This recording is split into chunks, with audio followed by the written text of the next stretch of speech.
Dans cette vidéo, nous allons nous intéresser à l'histoire des moteurs de recherche.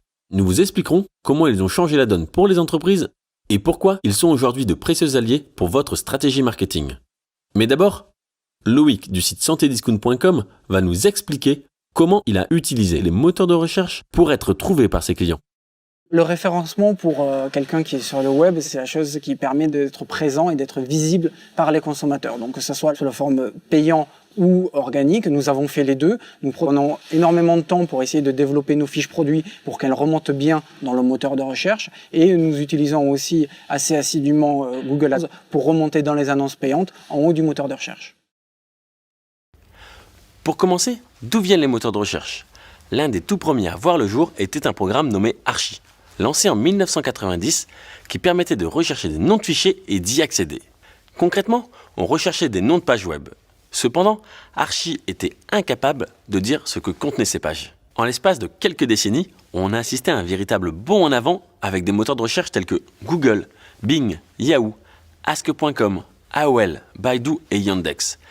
Ces derniers utilisent des programmes informatiques incroyablement sophistiqués pour rechercher des informations parmi un nombre incalculable de pages web. La plupart des moteurs de recherche fonctionnent de manière similaire. Lorsqu'un internaute souhaite rechercher quelque chose, il saisit un mot ou une expression que l'on appelle requête.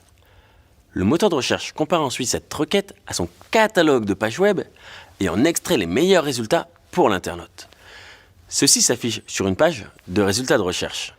La mission des moteurs de recherche consiste à créer la liste des résultats la plus pertinente possible pour aider les internautes à trouver ce qu'ils recherchent. La page de résultats affiche des liens vers des sites web, mais on peut également y trouver d'autres contenus, notamment des fiches d'établissements locaux, des produits à vendre, des annonces publicitaires, des images, des plans ou des vidéos. En quoi cela vous concerne ? Imaginons que vous teniez un café à Brest. Si un internaute recherche Café Brest, ça pourrait être vous. C'est l'occasion parfaite pour faire apparaître votre café sur la page des résultats. De la même façon, que vous soyez réparateur de systèmes de climatisation ou patron d'un petit restaurant proposant des plats à emporter, il est intéressant pour vous d'apparaître lorsque les internautes recherchent des mots et expressions liés à votre activité. Pourquoi ça ? Parce que les mots saisis dans le moteur de recherche indiquent que l'internaute s'intéresse à vos produits et services à ce moment précis. Voilà pourquoi le référencement sur les moteurs de recherche est si précieux. Il vous permet de cibler les personnes qui vous recherchent déjà. Et nous sommes loin d'être les seuls à le penser. De nombreux responsables marketing vous confirmeront que le référencement sur les moteurs de recherche est essentiel à la stratégie de marketing en ligne. Et les chiffres le prouvent. Selon un rapport eMarketer publié en avril 2015, les dépenses mondiales dédiées à la publicité sur Internet s'élèveront à 156 milliards d'euros pour l'année 2015.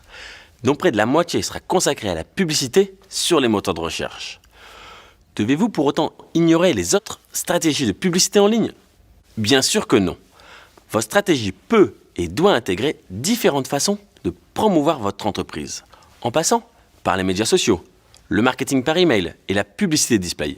Cependant, pour toute entreprise cherchant à promouvoir ses produits et services sur Internet, la présence sur les moteurs de recherche reste une valeur sûre.